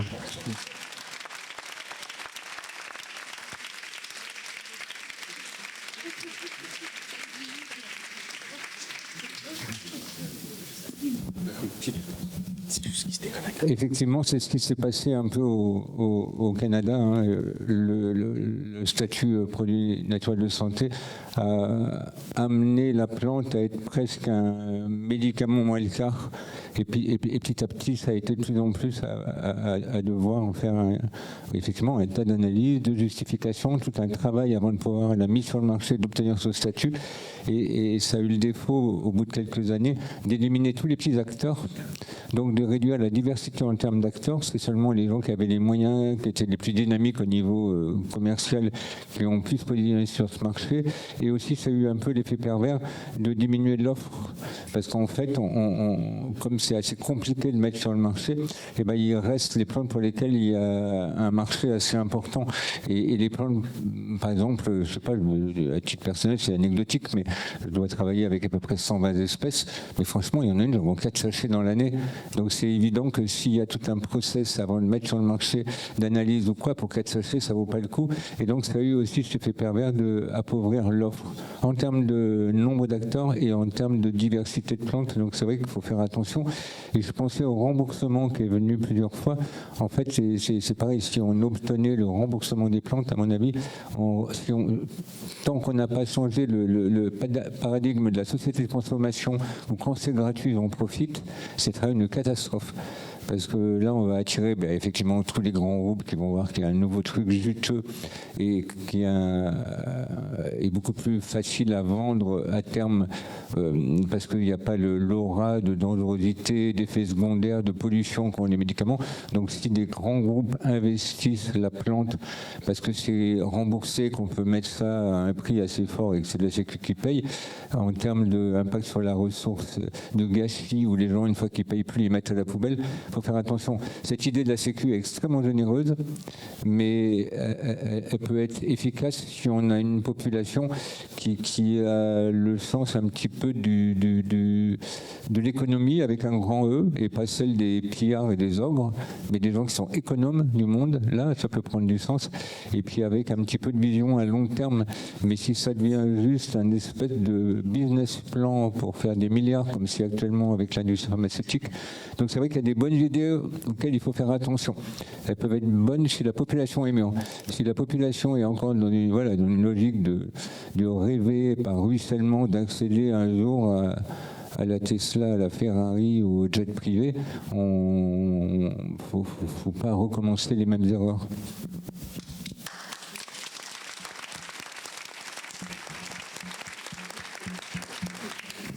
Oui, c'est très vrai. L'avantage du produit de santé naturelle, c'est qu'il permet d'avoir un produit qui n'est pas médicamenteux, mais pour lequel on peut faire une revendication de type thérapeutique, ce qui, du coup, est moins hypocrite que la situation actuelle. Je pense que si c'était une piste, il faudrait vraiment prendre du temps et que dans les critères d'évaluation de ce produit, on ne prenne pas la grille de lecture et le biais cognitif qu'on a ni avec le médicament ni avec les compléments alimentaires. Je pense que c'est un chantier de plusieurs années où il faudrait qu'on ait la créativité et l'imaginaire pour que ce soit autre chose et pas juste un produit sécuritaire, normé, ou voilà, faut vraiment qu'on introduise des valeurs là-dedans qui et bien penser aux dérives possibles et qu'il y ait des valeurs de garde-fou. Voilà, à mon avis, ça peut être intéressant, mais il faut prendre son temps et ça suppose vraiment de se mettre à plusieurs et à réfléchir pour réinventer autre chose et pas copier le modèle canadien. Enfin voilà, c'est les témoignages que j'ai eu là-bas. Il y a des gens qui ont déchanté. Il y avait plein de petits acteurs. Je ne sais pas si vous avez vu un texte absolument magnifique, à mon avis, il traîne encore quelque part sur le web. C'est le testament de l'armoire aux herbes. Ça fait pleurer, quoi. Et c'est très très beau. Hein. C'est une des personnes qui a été fondatrice de la Guilde des herboristes au Québec, j'ai oublié son nom. Il y en a qui... Comment ? Daniel Laberge. Voilà, exactement. Daniel Laberge, ouais. Ce texte est absolument magnifique, c'est très très beau. Et elle explique la fin de son entreprise. Et donc voilà, c'est ça qu'il faut éviter. Mais c'est pour ça que c'est bien quand les gens essuient des plâtres, c'est qu'on voit les erreurs des autres et ça peut nous inciter à pas tomber dans le même panneau. Mais ouais, je pense qu'on trouve encore ce texte. Moi, c'est juste pour rebondir par rapport à ce que tu dis, Thierry, que... Enfin, je me lève, bon.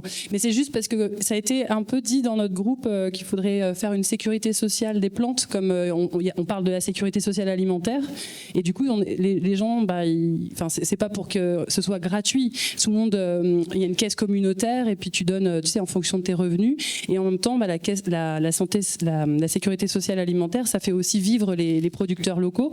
Donc ce serait plus ça finalement, parce que comme ça a été quand même dit effectivement, et ça m'a fait penser à ça, pas des choses remboursées à 100%, mais en fonction des revenus de chacun, et toujours dans l'idée de faire vivre les gens localement, et voilà. Et on resterait dans le côté aussi un peu triangulaire, maison de santé, enfin tout ça. Mais c'était juste pour dire.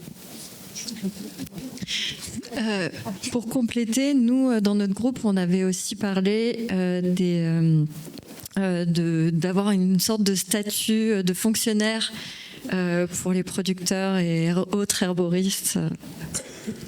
Donc, ne faites pas ça. Non, pas, mais en fait d'avoir une sorte de rémunération minimum, quoi. Et collective, en fait. Oui, voilà. On avait parlé de l'intérêt général du fait d'être herboriste.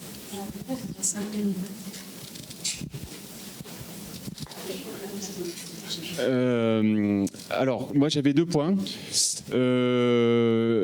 Une, c'était sur le côté, j'ai trouvé que dans les restitutions, c'était le côté transmission auprès des jeunes enfants. C'est notre investissement à long terme. Donc voilà, tant qu'on peut, allons faire des animations auprès des petits, des tout petits. Et deuxième point, c'est ce que tu as évoqué, c'est la fameuse SSA, où je pense que c'est peut-être, en tout cas pour l'instant, une bonne alternative pour justement, enfin, et ça peut répondre à pas mal aussi de problématiques. Donc une alternative pour justement que les plantes soient accessibles au plus grand nombre. Aussi sur mieux nous faire connaître notre visibilité. Vous avez compris. Et puis aussi créer du réseau avec d'autres professions, notamment agricoles. Voilà, donc moi j'ai commencé à m'y mettre, mais juste sur ce qui est alimentaire, avec juste des sirops, des tisanes, des hydrolats. Mais je me dis, est-ce qu'on crée, nous, une autre sécurité sociale de l'herboristerie ? Parce que, il faut quand même une grosse masse, quoi. Il faut une grosse force. Pourquoi on ne profiterait pas de cette sécurité sociale alimentaire qui existe à plusieurs endroits localement pour introduire les plantes aussi? Voilà.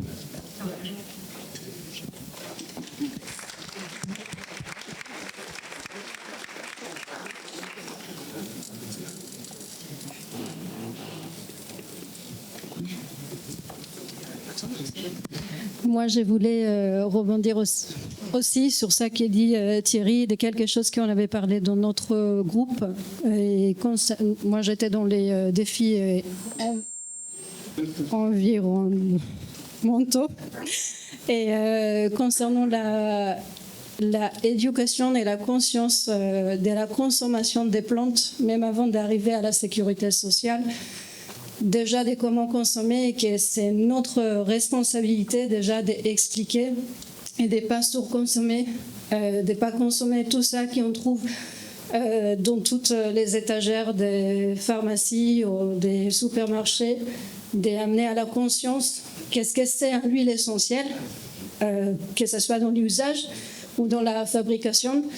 Tout ça bien avant que ça sera gratuite ou semi-gratuite par la sécurité sociale. Tout à fait.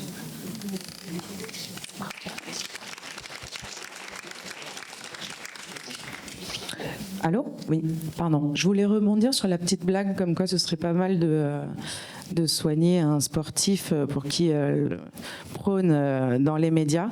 Pour le coup, nous, à l'herboristerie du Palais Royal, on a dans nos clients fidèles quelques personnalités issues du monde du cinéma, du théâtre, de la mode. Et à chaque fois, ils sont là à me dire « Tenez bon, on a besoin de continuer à avoir des herboristes et mettons-nous d'accord sur un plaidoyer. » Je suis sûre qu'on peut trouver des oreilles attentives qui nous donneraient une réverbération très intéressante auprès de nos politiques. Tenez-moi au courant.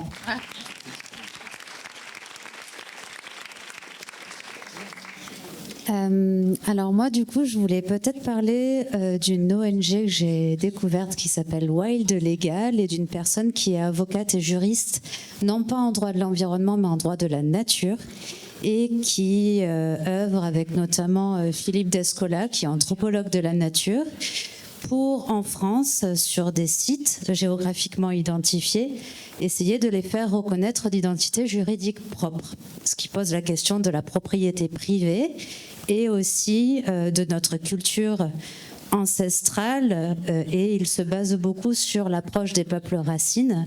Et donc moi je me dis, et en ce moment même, ils cherchent des personnes pour faire des procès simulés, et l'ours en ce moment est identifié pour être un petit peu plaider, etc. La cause de l'ours est en train d'être travaillée en ce moment avec d'autres thèmes, et justement cette ONG essaye de travailler avec des étudiants, des avocats et des juristes qui seraient intéressés pour porter la voix des autres êtres vivants.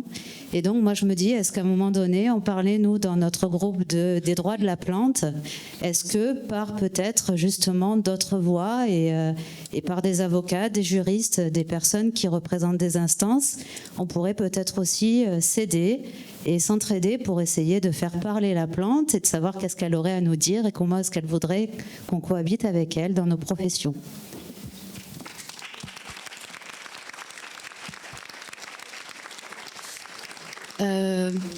Bonjour, moi je voulais revenir sur déjà me dire merci à toutes les herboristeries de comptoir qui acceptent d'acheter des plantes aux cueilleurs. Et je trouve qu'on a peu évoqué peut-être les grossistes autour de la plante sèche et le fait qu'on parle de concurrence entre nos métiers. Mais moi je me suis retrouvée vraiment avec une difficulté de grossistes qui voulaient des quantités énormes à des prix vraiment très bas, genre 6 € le kilo pour 200 kilos de queue de cerise.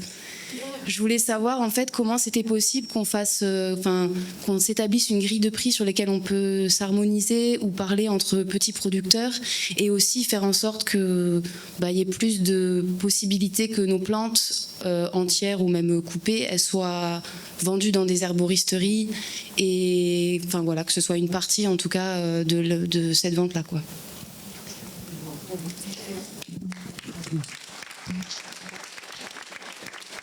Il y a des listes de prix qui tournent comme ça de manière assez informelle, et c'est en tout cas pas possible à mon avis de faire une liste qui serait vraiment un peu figée, parce qu'on peut très bien, suivant la région où on se trouve, trouver que le prix est largement rémunérateur ou pas assez.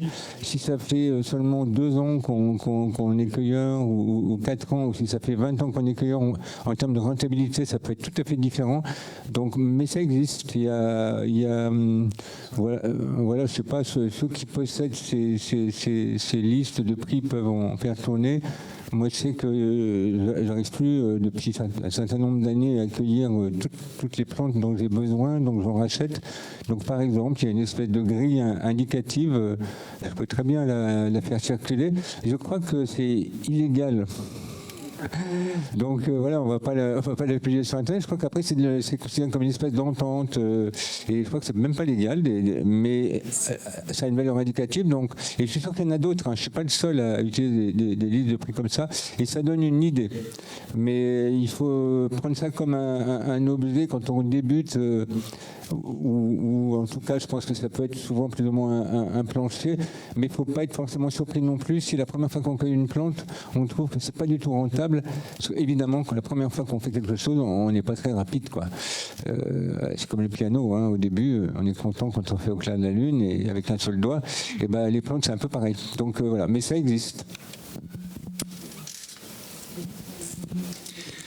Moi, j'ai envie d'apporter une réflexion personnelle sur l'herboristerie de demain. Avec le changement climatique, il se peut qu'il y ait des maladies tropicales qui arrivent ou des anciennes maladies qui ressortent avec le pergé grisole. Et je pense qu'aujourd'hui, on n'est pas prêt ni en chimique, ni en phytothérapie qu'on pratique. Et peut-être que ça serait intéressant d'avoir un coup d'avance et de commencer peut-être à travailler sur ces sujets-là. Oui, je suis tout à fait d'accord avec Thierry. C'est les plantes qui ont un coup d'avance parce qu'elles s'adaptent avant nous donc elles arrivent sur le terrain avant qu'on soit malade, hein, parce que c'est des plantes souvent réparatrices des sols.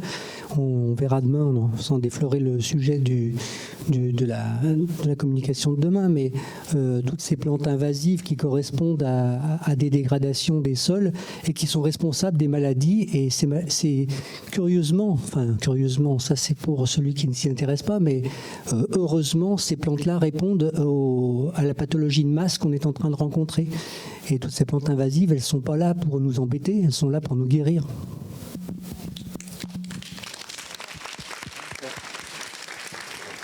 C'est vrai que c'est ça, c'est le coup d'avance. En fait, il suffit des fois de regarder dans les pays d'origine de ces plantes ce qu'ont fait les populations autochtones avec ces plantes-là. Et on se rend compte que la Justie, c'est un Phoebus en Amérique centrale et ainsi de suite. Il y a des tas d'exemples comme ça. Demain matin, on va proposer une petite conférence grand public avec Bruno. Et bon, voilà, on va pas vous dire tout ce qu'on va dire demain matin, mais le coup d'avance, c'est par exemple également aussi, il y a des gens qui le savent, je pense ici, mais les oliveraies, ici à Nyon, si on est au pays de l'olive, il y a encore beaucoup d'olives qui sont traitées en conventionnel, ou en tout cas, on est dans une logique agricole où on veut faire de l'olive, on veut pas autre chose.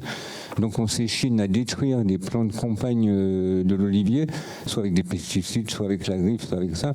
Et ben il y a une plante dont on va parler, c'est l'inule visqueuse, qui est une des plantes compagnes de l'olivier. On s'acharne à la détruire, alors qu'en fait, elle est l'hôte du prédateur de la mousse de l'olivier. Et quand on creuse, c'est même encore plus fou que ça. Elle a une activité, ça a été prouvé en tout cas in vitro, il y a des recherches qui montrent qu'elle a une activité sur les lignées cancéreuses qui sont produites par les pesticides qu'on emploie pour la détruire. Donc en fait, il suffit de regarder les plantes et d'aller chercher. Et en fait, c'est elles qui ont un coup d'avance.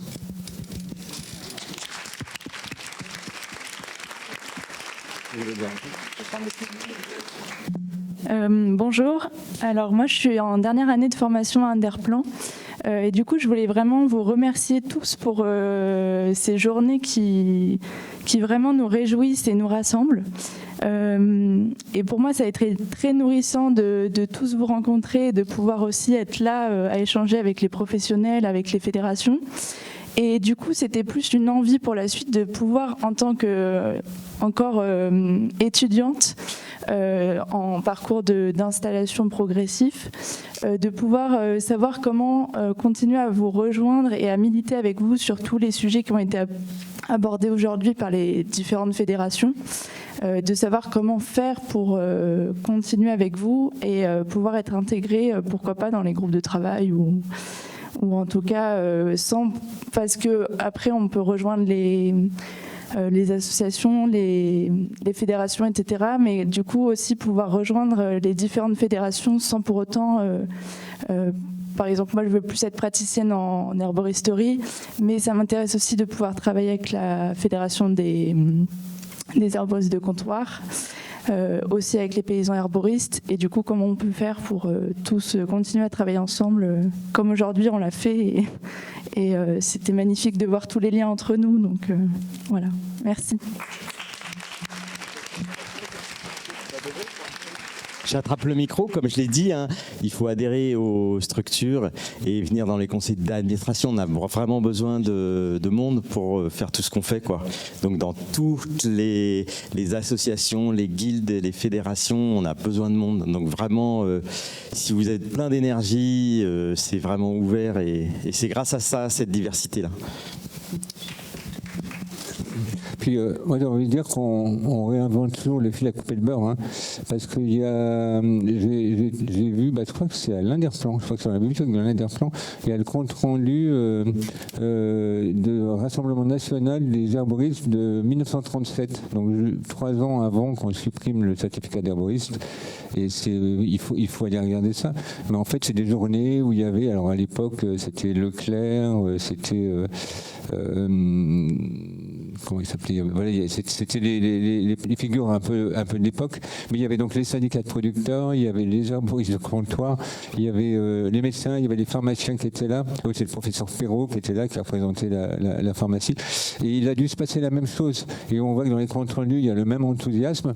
Donc voilà, j'espère que dans 3 ans, il ne va pas nous arriver à malheur, mais c'est pour dire que résilience, c'est vrai que c'est un mot qui est important. Moi, j'ai souvent dit, c'est le métier qui ne veut pas mourir, les métiers d'herboriste, c'est cette activité qui ne veut pas mourir, c'est que voilà, on continue et on n'a rien inventé. On continue et on fait partie d'une longue histoire et d'une chaîne et on est là juste pour tenir la chandelle un petit moment. Je rebondis sur ce que dit Thierry, mais c'est assez marrant quand on regarde les comptes rendus de ce type de réunion, que ce soit les années 30 ou 70, c'est les mêmes problématiques. Pareil. Incroyable. Pareil. Comme aujourd'hui. J'en profite également pour dire que à la Guilde, on recrute les bonnes volontés. C'est-à-dire qu'on a effectivement, il y a le bureau qui travaille énormément beaucoup, mais si vous avez 80 heures par semaine à offrir... Non, j'exagère un peu, mais ceci dit, il y a effectivement le bureau est beaucoup investi, mais il y a aussi un niveau bénévolat, c'est-à-dire que si vous avez quelques heures à offrir par mois ou juste pour une mission ponctuelle, on est preneur de toute façon, donc n'hésitez pas à venir vers nous et on saura vous donner du travail si vous voulez vraiment vous investir. Voilà. Puis il y a pas mal de pistes de travail qui ont été posées pendant la restitution en plus. Oui. Oui, alors, je ne sais pas si ça marche. Je voulais réagir parce que je suis herboriste mais aussi écologue et donc toute la question sur la préservation de la ressource, forcément, ça me touche énormément. Et après, on a notre point de vue de professionnel, mais c'est vrai que j'entends beaucoup parler de la plante comme un produit alternatif aux médicaments. Et je me dis, mais en fait, si je me place à la place du grand public, souvent, ils ont cette approche de on veut des gélules, on veut quelque chose de vraiment... Enfin, c'est cette approche symptomatique de l'usage des plantes qui me pose question. Et je me dis, est-ce que nous, en tant qu'herboristes, on n'a pas aussi ce rôle de dire au grand public que la plante, dans ce parcours de soins, il ne faut pas qu'elle arrive en premier, mais elle arrive un peu en bout de chaîne. Et il faut réapprendre à bien s'alimenter, apprendre à faire des exercices physiques, réapprendre un peu des bases de la santé pour se maintenir en forme, et que la plante, elle arrive seulement après. Peut-être que du coup, ça favorisera une consommation moindre, mais plus responsable, plus en conscience du coup, avec des dosages, avec en tout cas une masse de la ressource qui soit moins, on va dire, impactée. Voilà, c'est vrai que là, quand je vois tout ce qui est consommé aujourd'hui par les Français, peut-être qu'on pourrait aussi réduire cette pression-là si on avait une meilleure approche de la santé de façon globale, quoi.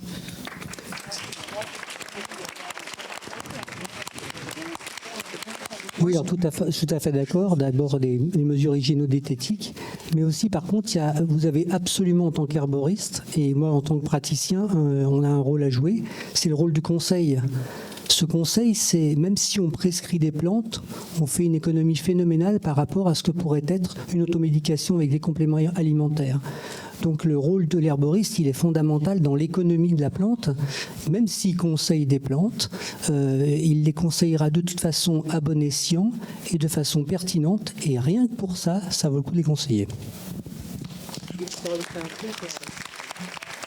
Moi, je voulais revenir sur un petit point qui a été abordé il y a déjà un moment maintenant, très terre à terre apparemment, qui est la question des prix et de la concurrence avec les plantes des grossistes. Voilà. Ça peut paraître très, très terre à terre et pas très important, mais c'est assez central. On en a parlé hier matin. 80% des plantes consommées sont importées, donc importées à des prix qui n'ont rien rien à voir avec les prix qu'on peut pratiquer pour vivre de ce travail chez nous. Ça faisait partie des recommandations du rapport de la mission parlementaire aussi, de soutenir la filière, parce que, je l'ai dit hier, mais en fait, les filières qui sont soumises à autant de concurrence internationale, elles sont soutenues financièrement, sinon c'est pas possible. Et donc, au-delà de ça, je trouve que c'est hyper important que les autres acteurs qui sont présents ici, que ce soit les herboristes de comptoir, les praticiens en herboristerie et autres, comprennent bien ça, en fait, que les plantes qui arrivent, les plantes importées, elles arrivent à des prix. Souvent, on nous dit, mais pourquoi vos plantes sont si chères? Qu'est-ce qui se passe? Et donc, c'est hyper important que les autres professionnels soient engagés par rapport à ça, comprennent pourquoi les prix sont différents et comprennent comment ils peuvent aussi communiquer à leurs clients la différence. Et c'est un point central dans le sens où ça joue aussi sur la question qu'on appelle la question de la ressource, puisqu'en général, beaucoup de ces plantes importées sont cueillies dans des conditions qui sont très dommageables pour la ressource, et que si on veut relocaliser, il faut vraiment aussi prendre en compte cette question du prix. Voilà, et de pourquoi il y a une telle différence de prix.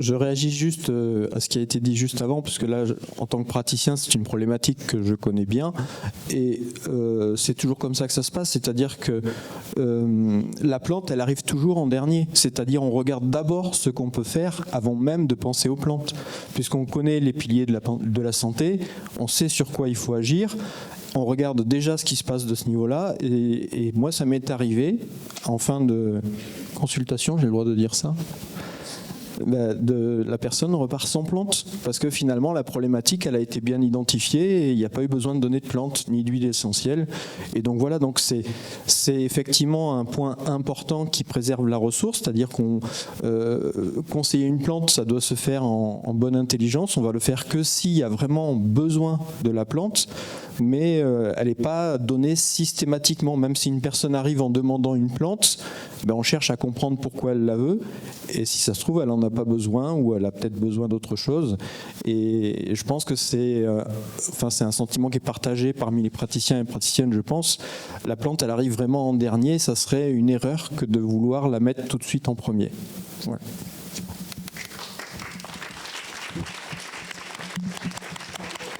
Elle doit surtout s'intercaler avant le médicament.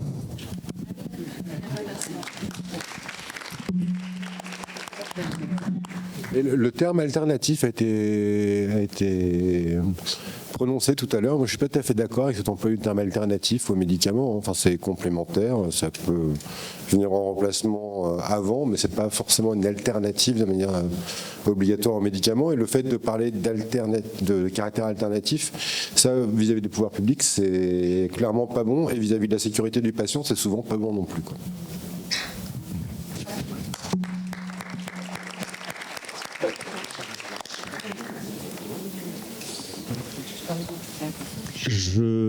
Encore une question. C'est la dernière. Allez. Ah, bon.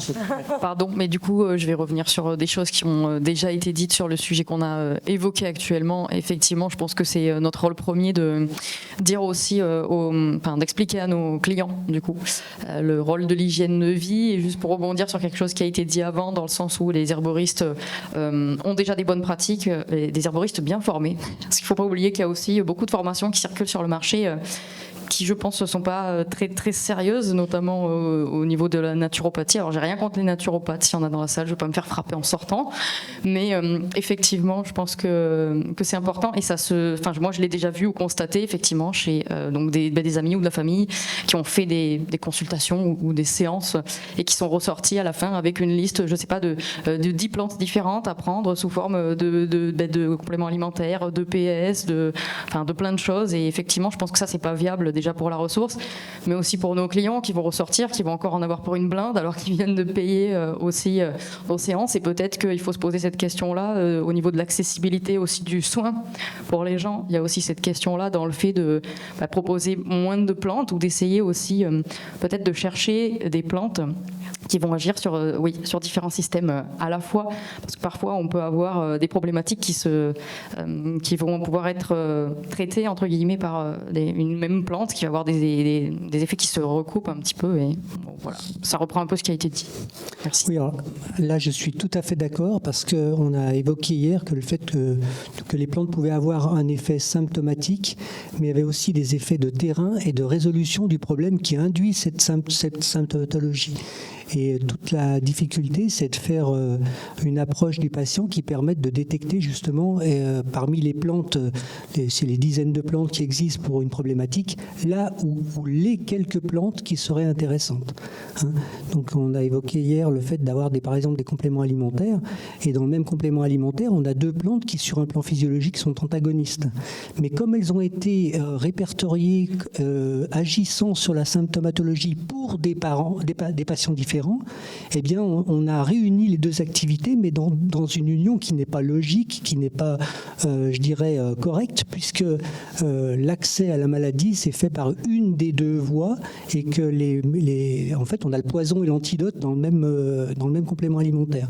Hein, donc, et ça, c'est pas une économie pour la ressource, par exemple. Hein. Donc là, je suis tout à fait d'accord. Il y a ce qu'on appelle des plantes polycrestes qui ont à l'intérieur de leur composition une activité générale, systémique, une activité orientée sur un des plans physiologiques et une activité symptomatique. Alors malheureusement, c'est elles qui sont les plus employées, puisque quand on ne veut pas se poser la question, c'est elles qu'on va aller chercher. Ce sont toutes des grandes plantes, et on va aller chercher le curcuma. Oui, mais le curcuma, ça devrait être prescrit uniquement dans certaines circonstances, et le moins possible. D'abord, c'est pas une plante enfin, on a les équivalents en France, et surtout, elle ne correspond pas à 99%, elle ne correspond pas à la nécessité du patient. Donc là, je suis entièrement d'accord avec vous.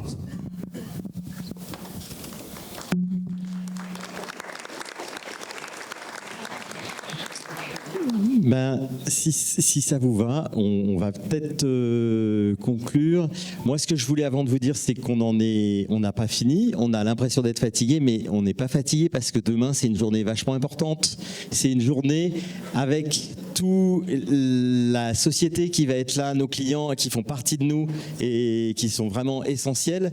Donc, je pense qu'il faut quand même se dire, et vous êtes tous, j'espère que vous serez tous présents demain à voir les beaux stands, à pouvoir continuer à discuter entre vous, etc. Parce que je pense que c'est essentiel. Et puis on n'oublie pas, bien sûr, les sorties BOTA, les ateliers, les conférences qui vont être, à mon avis, d'une richesse incroyable. En tous les cas, moi, vous n'allez pas me voir demain. Je crois que je vais être dans la salle de conférence parce que je vais enfin souffler un peu. Et avant tout, je voudrais remercier énormément toute l'équipe qui a pu mettre ça en place, parce que c'est vraiment, même si je prends un peu le micro, peut-être sûrement un peu trop, mais moi je voudrais remercier les bénévoles, c'est la folie, quoi, tout ce qu'ils ont fait.